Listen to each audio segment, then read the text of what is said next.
right, and welcome back. So I am tremendously excited today to be joined by my mentor, friend, and teacher, Dr. Robert Glover, who this is personally very exciting for me as I've known him for a few years now and been the recipient of a lot of his wisdom and have spread it as far and wide as I can. Most of you guys listening have certainly heard of his book, No More Mr. Nice Guy, which is, I would say, the matrix book for so many men I work with, that they read it and it kind of blows their mind and on-ramps them to a path and journey of transformation. And Robert has worked with, at this point, probably tens of thousands of men in various capacities through your media, through your one-on-one work, through your group work, and is one of the, I would say, mentors in the field of men's work that, is cresting, I would say, in a pretty big tidal wave. But you've been in the trenches, man, for a few decades longer than most of us. So I'm very excited to have you here today. Welcome. Jason, good to be here with you. I consider you a friend. So when you say I'm a mentor and teacher to you as well, I go, okay, all right, I'll accept that. But we're buddies, we're friends. I never heard anybody quite explain No More Mr. Nice Guy like you did when you said it's kind of like this matrix opening. Because, yeah, it really is. I received, for 20 plus years, I've received countless emails from people that said, Robert, your book opened my eyes. How did you know me so well? I've read every self-help book out there, and this is the one that most spoke to me. So that's kind of a cool way to put it. Thank you for that. Yeah, my pleasure. And it's real. The work I do with men, I've talked to thousands of men around the country, and you and this work is the one consistent thing that hits so many men, and at least the guys I work with. So it's really a huge gift you've given to the world. And, one thing I'll note is, I totally consider you a friend as well. And one of the many things I think we'll talk about here today as part of the context you and I know each other is through men's work and men's groups. And one of the really cool, unique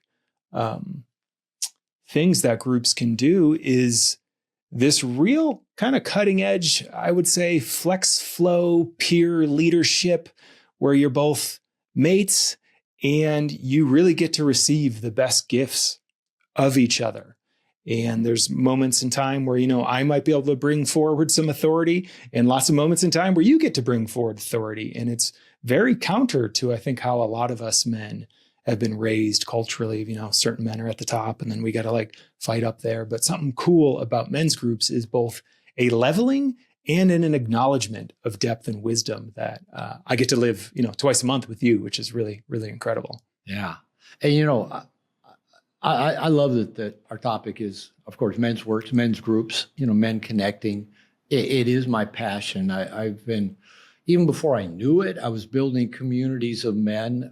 When I was in private practice as a therapist in Seattle, wrapped that up about 15 years ago when I moved to Mexico. But I was leading 5 men's groups a week, and it never felt like work. It felt like it fed me as much as feeding them. I just had a workshop here in my house right behind me in this room this weekend, 7 guys. Interestingly, all of these guys had come to a workshop with me here a year ago. 2 of the people knew each other because they're twin brothers, but the rest of the people were strangers. They stayed in touch over the last year and all wanted to come back again together because it was so powerful. This year, they rented an Airbnb and they all stayed in it and came to my place for our sessions. And just the power of the work. And what I love about, when I do these weekend workshops, Friday night, the guys, as I said, usually don't know each other. Often I don't know them either. And, they come in my office. We spend 3 hours just getting to know each other, talking about why we're here, why we came.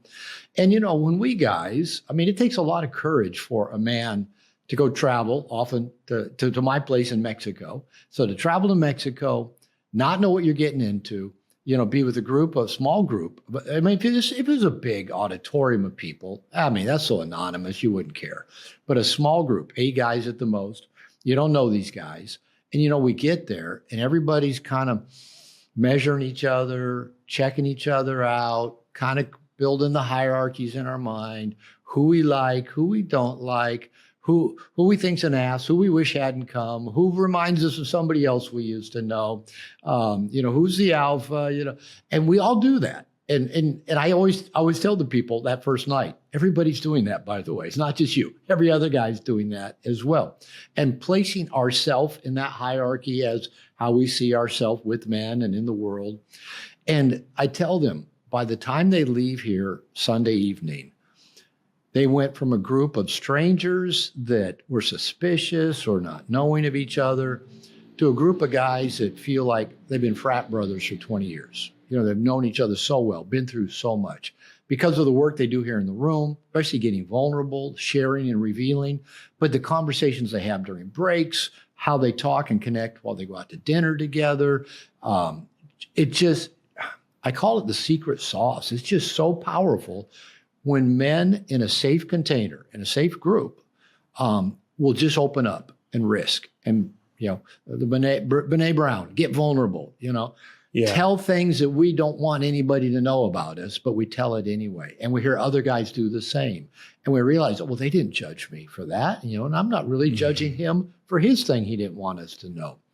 And there's something about that within, again, by midday Saturday, they're usually going, Robert, this already exceeded my expectations. Not because I'm such a genius, but just because they are in a space that most men never get to experience of just that openness and vulnerability and support and love and accountability from other men. And that's really my mission on this planet, is to just keep both creating those spaces and supporting other men who are creating those spaces, because I can't do it alone.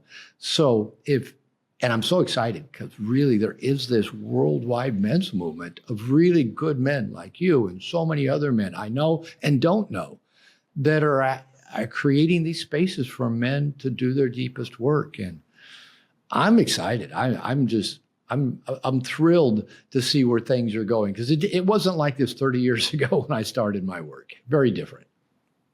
Yeah, totally. And I would actually love for you to speak to that part of your journey a little bit in terms of, where did No More Mr. Nice Guy come from? Like, what was the genesis, the birth of, what is now a pretty seminal work in the men's work world? How did you discover, so to speak, nice guy syndrome and decide to write about it? It found me, like most things in life. And usually most of the things in life that have found me that are worthwhile sometimes come out of a difficult or challenging situation. So basically, I was about 2-3 years into my second marriage. I was in my early 30s. And my then wife said, everybody thinks you're such a nice guy, but you're not. You can be a real asshole. You're passive aggressive. You lie to me. I can't trust you. I think everything's fine. And then you blow up at me. She said, I'd rather be with a jerk, because at least a jerk's going to always be a jerk. And she goes, you need help. I'm going to leave you if you don't get help. And I'm thinking, I'm a nice guy. What's the problem here? I try to do everything for you. I try to make you happy. I give you everything you want. I'm always keeping the peace. If it wasn't for me, this would be a shit show. Yeah. And I thought, okay, I didn't want to lose her.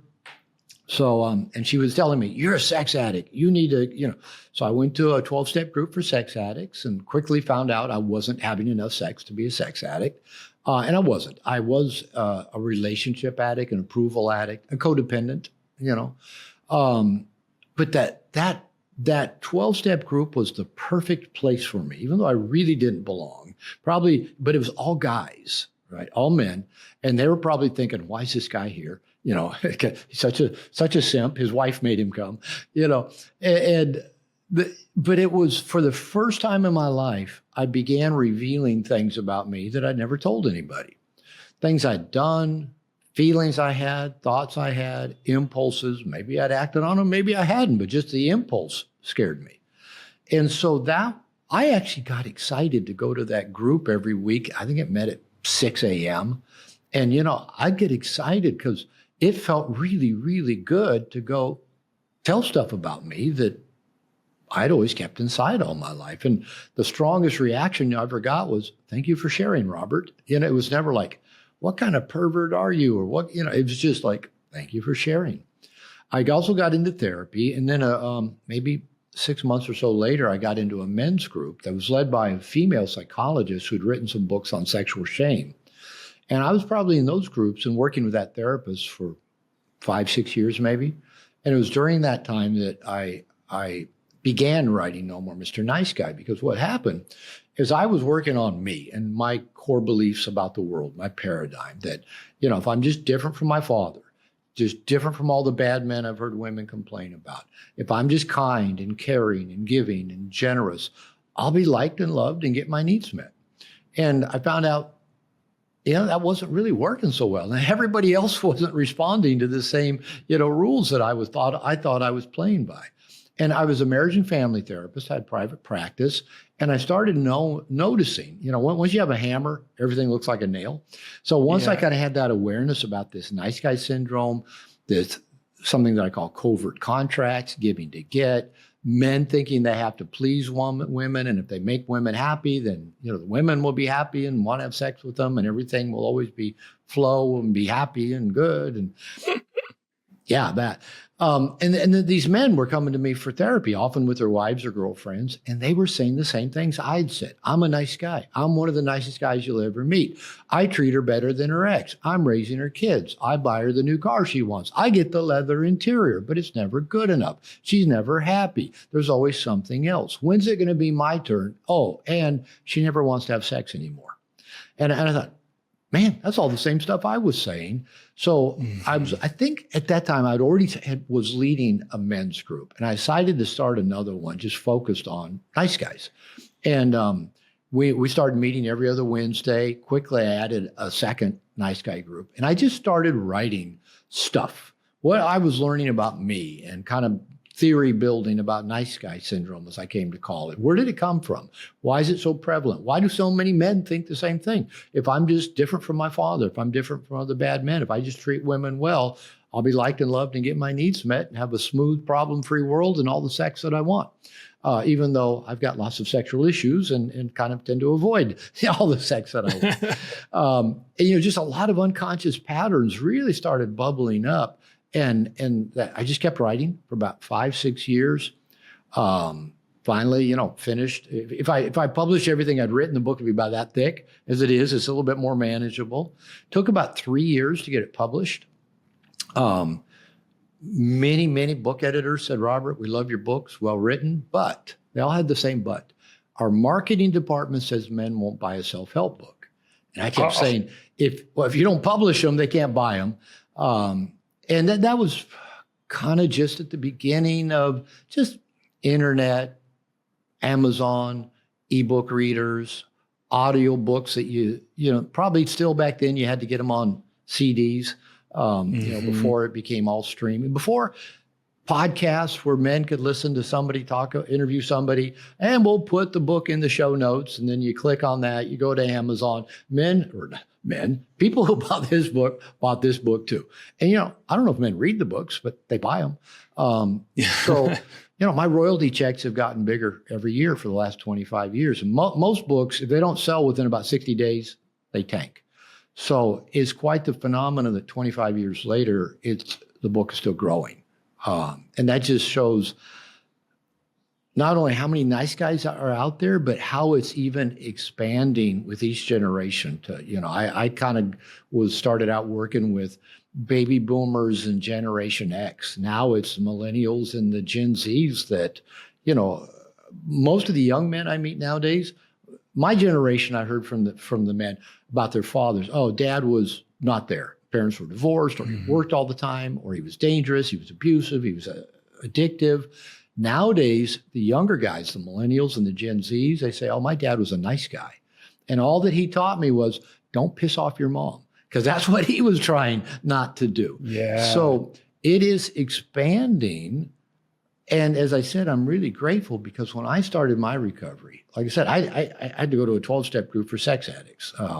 I got with a woman therapist leading a men's group. I did a few, Robert Bly, mythopoetic stuff. I went out in the woods a few times, beat a drum, had a talking stick, said ho. I don't think I ever took all my clothes off. But you know what? That was, like I said, unless you knew somebody who could tell you about something, there was no real way to find out about it. I think Mankind Project already existed. I think the Sterling Weekends already existed at that time. But unless you knew somebody who had done it and then we would just say, hey, let's go do this thing, you really had no way of finding out about it. So I am so thrilled that now, here we're talking 2025, that, just thousands of podcasts for men, many of them with millions of followers, people like Chris Williamson and Stephen Bartlett, and so many people that are speaking to men's issues.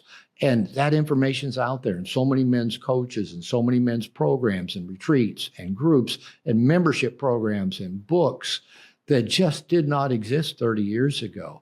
And that just excites me to no end that I get to watch this wave, pulling men in as men are really realizing how badly we need other men in our life. So, yeah, I'm always excited to do these kind of conversations, anything that just spreads the word to men that, don't go it alone. It works better if you got good men in your life. 100%. And part of what initially brought us together was building that in our own lives. We joined the same men's program. We joined the same year, and you're probably one of the first people that I met and got to know.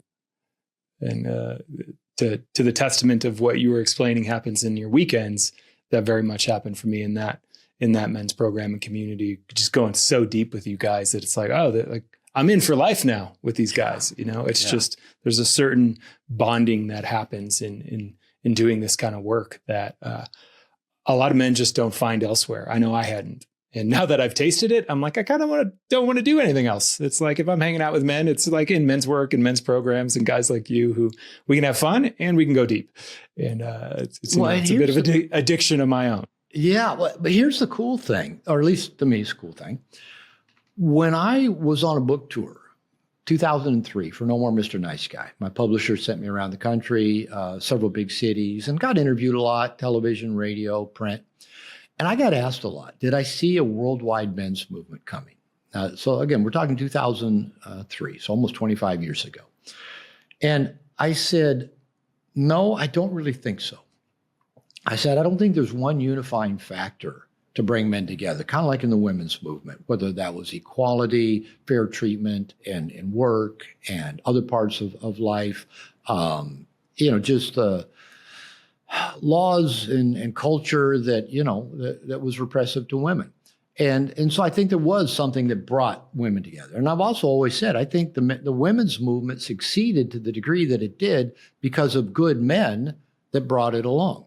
It was, male judges, male legislators, male university presidents that began to say, yeah, this isn't fair. Male CEOs, we've got to make some changes.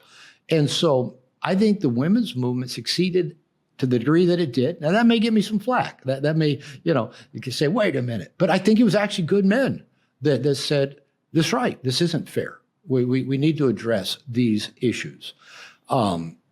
And I didn't know if that same thing would happen if men rallied around a single cause. Would also the good women of the world say, that's right, we need to be supportive of that. I think actually it does happen to some degree, but just as much what I see is that, if you read or if you go on social media and even some mainstream media, if journalists seem to write an article about male empowerment, men's group, they lump it all with, the manosphere, red pill, Joe Rogan, they put everything in one big clump. I've even seen articles where they lump it all back to the January 6th riots at the Capitol, that's what men's work, the origins of men's work is about. Almost like, we're all white nationalist skinheads. So there is still that resistance to men doing organized work. But here's what I actually see is happening. Yeah, the internet, YouTube, social media is really helping, coaches, people with programs, with books, connect with the men. But here's what I see happening that I didn't see coming back in 2003, is that I think there's a movement happening that doesn't look like a movement, and because it's subtle. But what happens is, some guy goes out and finds a dojo and starts doing Brazilian jiu-jitsu. Another guy's going through a divorce and he finds out his church has a divorce support group for men. Another guy has never dated or had sex, so he decides to go to a dating pickup boot camp. Another guy's got addiction issues and he goes and joins 12 steps and maybe ends up in a stag group and all. What happens is these guys, without knowing it, they thought, well, I want to learn to grapple, or I need help going through my divorce, or I want to learn how to meet women, or I got to get over my addiction. They're going and finding groups of men to do that in, and then they connect with the men through that platform. Whether it's, you're doing Brazilian jiu-jitsu, you're rolling around on the floor with a bunch of guys, whether it's your divorce support groups, a bunch of guys, your 12-step group, then maybe it's a bunch of guys, you're even your dating boot camp while you're going to pick up women.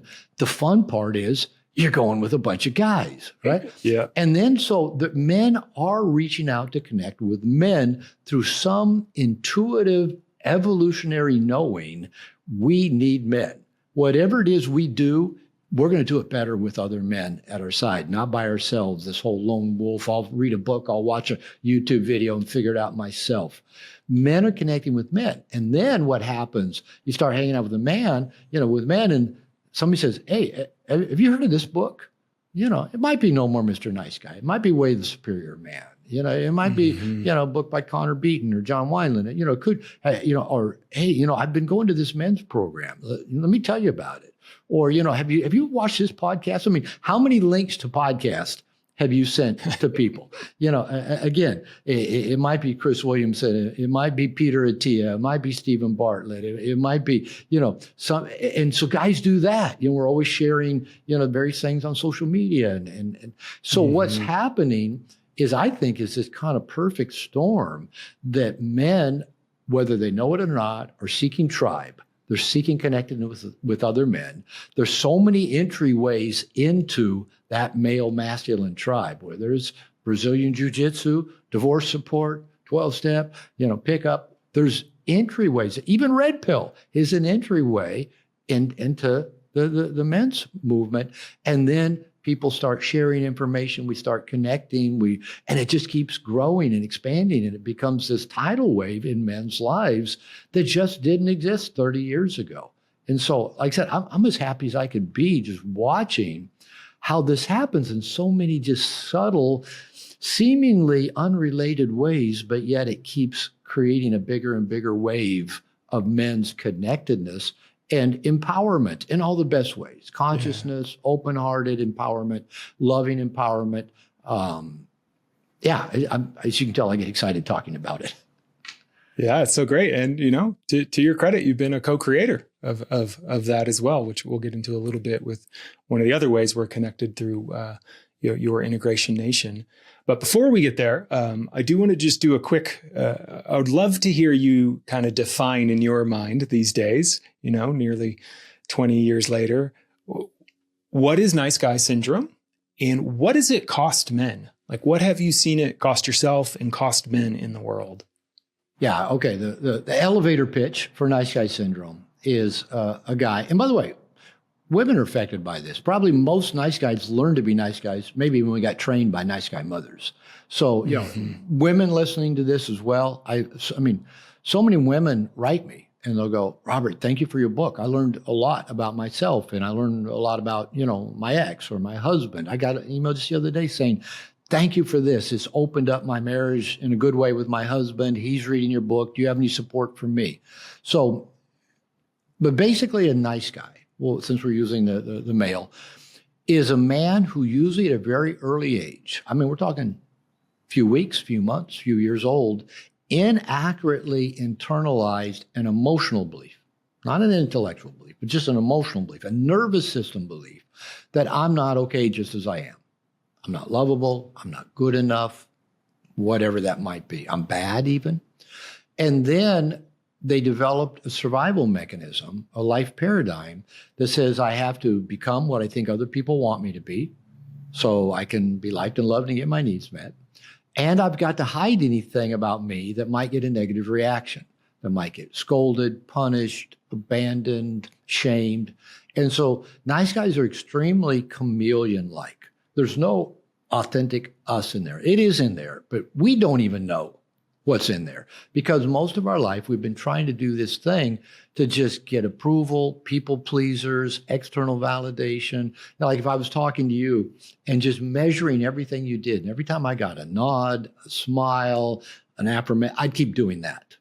But if you kind of like kind of squinted your eyes, maybe looked a little hostile, I go, I better not do that again, or I better explain that. I better, steer away from that. And nice guys are doing that unconsciously or consciously all the fucking time, 24/7.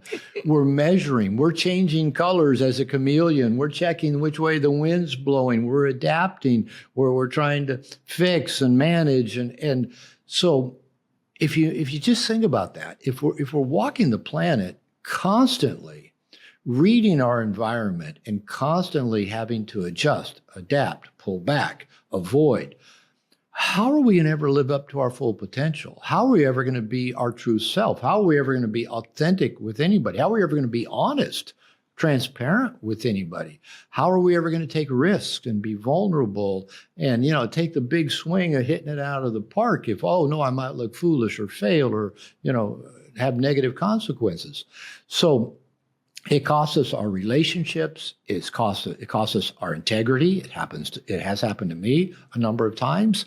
It costs us our passion, our purpose, our happiness, our joy. It robs us of all those things because basically we're living life with trying to figure out, okay, I'm not supposed to be that. That's been taken off the table. I've been told don't be that. That's been taken off the table. And we get these messages from family, from church, from religion, from culture, from women, from media, from social media. Oh, I better not be that. Well, I can't be that. So what's left? What is there left for me to be as a man, as a human? And so that's the crisis. Most men, when they do find your work, find my work, find some sort of men's work, is that they're basically confronted with, who am I? Who am I? And because we haven't been being us, we didn't know there was an us. I get a kick out of so many men when they come to me for like dating advice. And my key piece of advice is be yourself, be authentic, be real. Yeah. And they go, well, apparently being myself isn't working so well because women aren't attracted to me, don't talk to me, and don't want to sleep with me. And my question always is, how many people do you let see the real you? Do you let you see the real you? Do you let people know how much time you waste on social media? Do you let people know how much you jerk off to porn? Do you let people know how much your brain ruminates and you beat the hell out of yourself, that you have an internal assassin? Do you let people know your hidden addictive behaviors? Do you let people know your opinions that might offend somebody? No, all this stuff is hidden and pushed away, so there's no real you for anybody else to be drawn to or attracted to. And one of the things I say in No More Mr. Nice Guy, and this weekend, it got repeated more than once, that people are attracted to other people's rough edges. I'm attracted to you, Jason, because of your rough edges, because of who you are, not because you're so smart or you're so intuitive, which are all true. But the thing that really attracts me to you is your rough edges, your insecurities, your vulnerabilities, your not good enough parts of you that you believe aren't good enough. I find those things interesting and engaging, and I can relate to them. So that's why I'm connected with you. Not because you're so goddamn perfect. It's because you're so goddamn you. And that's interesting. Yeah, I love that. I think that speaks to, right, the unique, it's a bit of a paradox, I think, for guys when you realize, well, being my authentic self or showing my rough edges, when this is something I work a lot with guys around, when we become okay with them, right? So instead of holding them in shame, it's like, hey, here's the fucking thing I'm struggling with. I'm not good at this, or I feel vulnerable about this.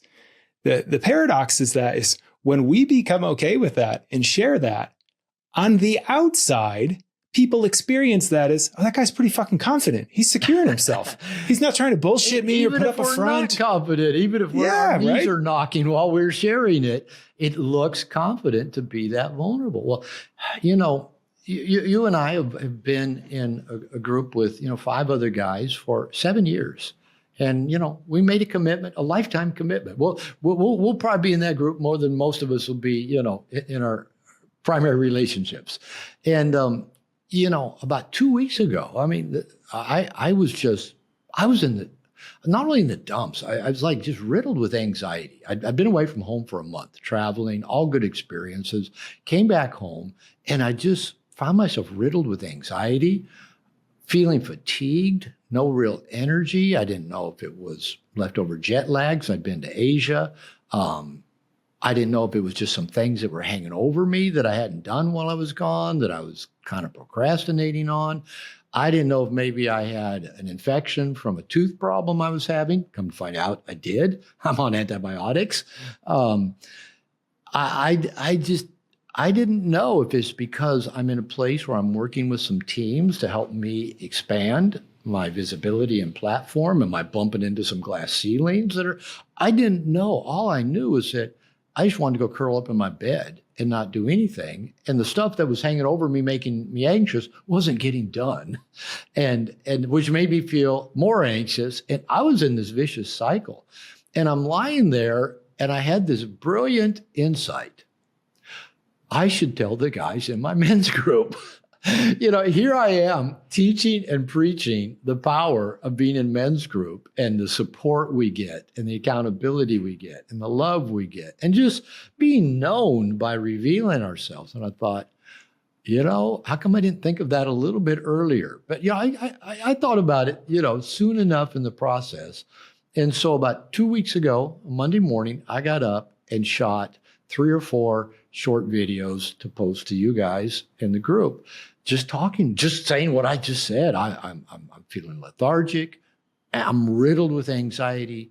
I'm having fear. I'm not getting anything done. I don't know what's wrong. I don't know the cause. I said, but I just need to tell you guys. And I told you guys everything I just basically said here. And I said, I'm going to make a list of the things I need to get done in their highest priority. I'm going to have some grace with myself.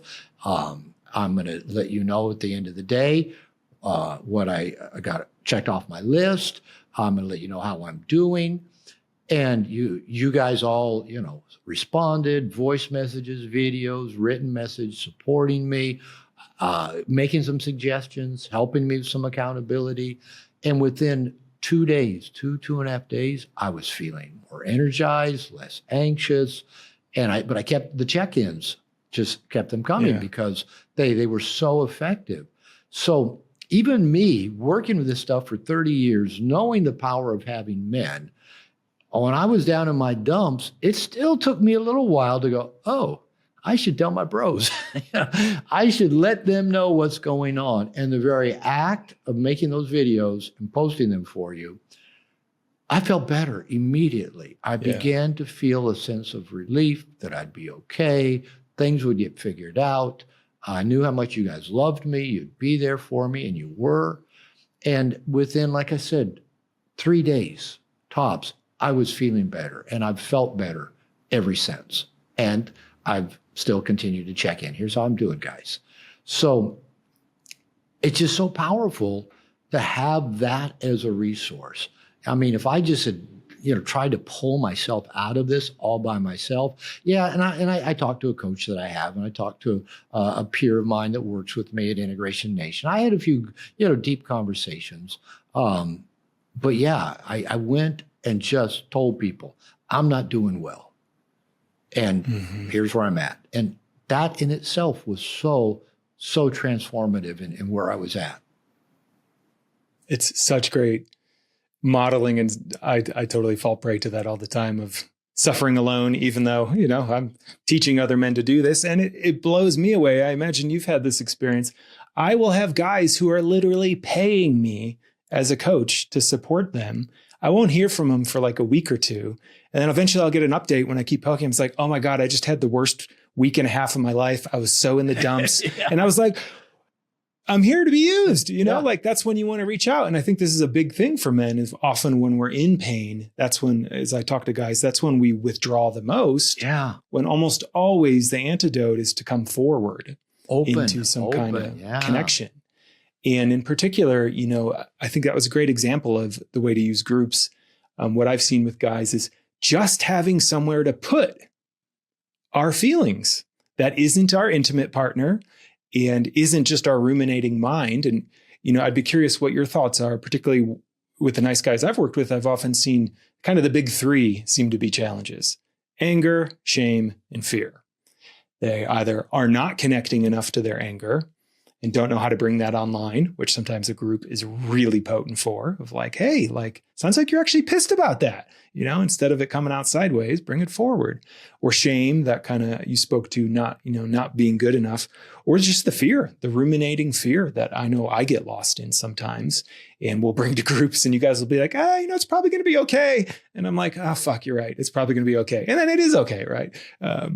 But just having somewhere to bring that forward, I think, is one of the key things I've certainly experienced in groups. And I think you just modeled great with those stories and in our group. And I'm curious, kind of tying this all together, what are some of the ways you think in particular that men's groups and male community why they can be such a key part in nice guy recovery?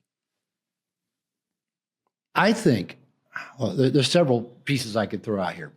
I think just fundamentally is wired into our DNA, is that our male ancestors have always spent time with other men. I mean, if you go look at it as a tribal community for, they say, 1.5 million years, we were dependent on our fellow brothers, our tribesmen. There was probably a tribe within a tribe. There was probably the women, the children, the older infirm people that kind of huddled and stayed close, and then probably the men, or maybe the stronger women that could go out, hunt, gather, fight, bring it back. But the men always did this together. I mean, Mother Nature does not reward the lone wolf mentality in humans. Number one, if we're not around others, we don't get to pass on our DNA, and so that gene of being isolated doesn't get passed on for better. And most animals, humans included, just have a higher survival rate when they're part of a group, whether it's a tribe. And we have so many different words, tribe, pack, herd, flock, school. I mean, you can go on and on and on. I even looked up what is a group of raccoons the other day. I'm trying to remember what a group of rats is called. A mischief of rats, right? So most animals do better in a group in terms of just, if the group's strong, they have a greater likelihood of surviving. And then, of course, passing on their DNA, because that is the imperative of every living thing, is pass on your DNA. So I think this thing to be with men is in our DNA. It's wired into us by Mother Nature. Even when we quit being so tribal, they say around 10,000 years ago, and we became more staying in one place, agrarian. That's the beginning of what we'd call the patriarchy. I call it ownership mentality. We're going to own a piece of land, a tree, a cow, our woman, her vagina, the children that come out of her vagina. All of that ownership. We'll own slaves. It's the whole ownership mentality. But even for about the last significant part of the last 10,000 years, a boy comes into a family, as soon as he's old enough, he's out with his dad, moving rocks, milking cows, picking chickens up, hunting, doing whatever. So even up until maybe the last 100 or so years, boys were with men, dad, uncles, cousins, grandpa. My wife grew up in Mexico, 8 of 10 kids. Her father was one of 16 kids. She's got a shitload of cousins, primos. I don't know what you'd call a tribe of primos, a mischief of primos, maybe. So even in her culture, she had cousins everywhere. I never hung out with cousins. I just didn't. I grew up in the suburbs. So it's really only been about the last 100 years, and probably since World War II, when fathers pretty much left all agrarian, farming, and just moved to the cities, started working in factories, started having jobs that took them away from their sons. So it's really only been the last less than 100 years, the boys just didn't grow up with much male influence. And now there's no real form of any kind of masculine initiation anything teaching young men how to get comfortable being comfortable, how to learn a trade, how to be self-sufficient, how to be part of a team. There's just nothing teaching boys that anymore. And that's because that is part of our evolutionary history, it's part of our epigenetics.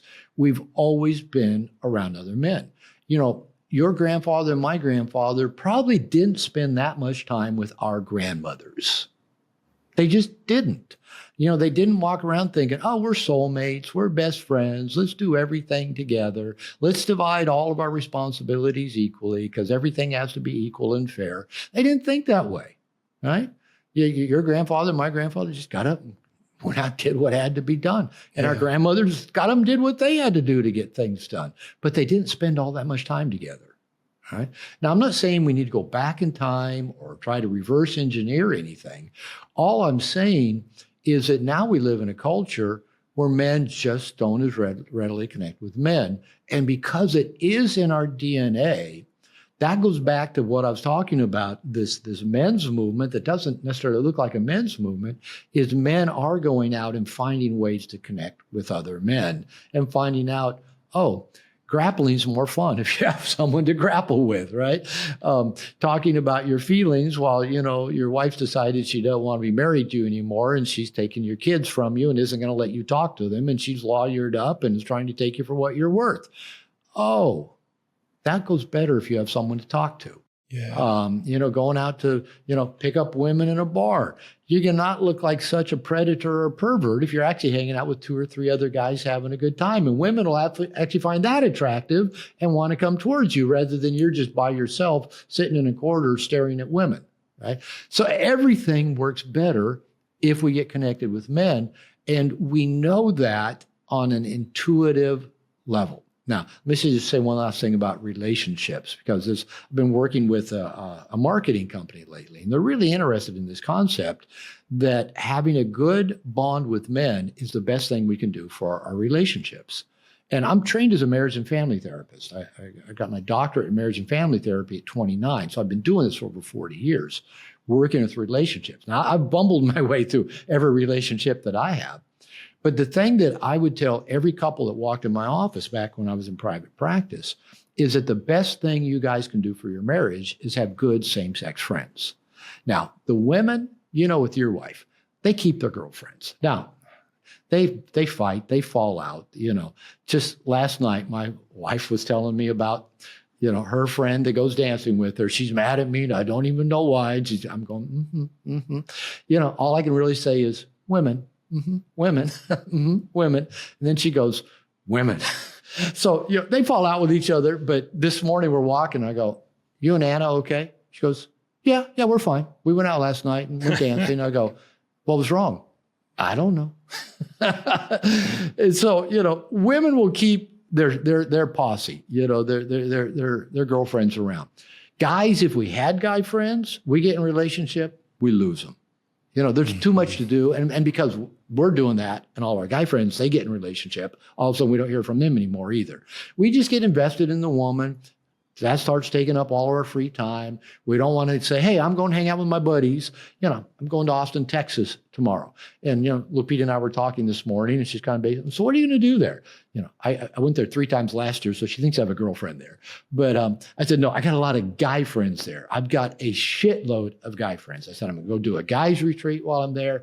And I'm going to get the rest of my tattoo while I'm there. And I said, and I'm going to go do a plant medicine journey. A therapy session while I'm there. She goes, oh, how cool is that? And I said, I'm going to have dinner 3 or 4 different nights with just a bunch of guys. So, I'm going to do that connection with guys, but I didn't have that. When Lupita and I got married 8.5 years ago, I had maybe 1.5 good guy friends. And I say half because one, I was just ready to end it because of some history. And that's when I went and joined a men's program. That's where I met you, because I knew that this marriage would not survive the struggles, the stuff she and I both were triggering in each other, if I wasn't around men that I could say when I was hurting, when I was feeling pissed off and resentful, to share my victories with, to share my slippery slopes with. That woman's been real friendly with me. I needed a group of men for that relationship to survive, so that I had someone to talk to when my best friend was pissed off at me and I didn't know why. A group of guys in my life filling my bucket, so I wasn't needy on that one person to always be there for me. Some people just give me kind of perspective and say, Robert, she'll get over it. She always does. Oh, you're right. She does always get over it, right? I needed those men in my life. And now, 7+ years later, the marriage is thriving. It's strong. We get through things quickly. We still have a little flare up. Yeah, I do better with it. She does better with it. We're stronger. My businesses have grown. My health has improved. I'm carrying the amount of weight right now that I had in my 30s. So I'm fit. I'm healthy. Financially, I'm stronger. Everything is stronger, but especially my marriage, because of being with a group of men, both in the program I paid to join and the groups of guys that I've created ever since, like the groups with you and others. We meet every other week, having writers retreats in my home once a year. You've been to that as well. I go to Austin and I'm already sent an email this morning, guys, I'm going to be there. Let's go get dinner on Friday. And already guys are saying, I'm in. So I've built a tribe of men that has leveled my life up in really a relatively short amount of time in quantifiable ways.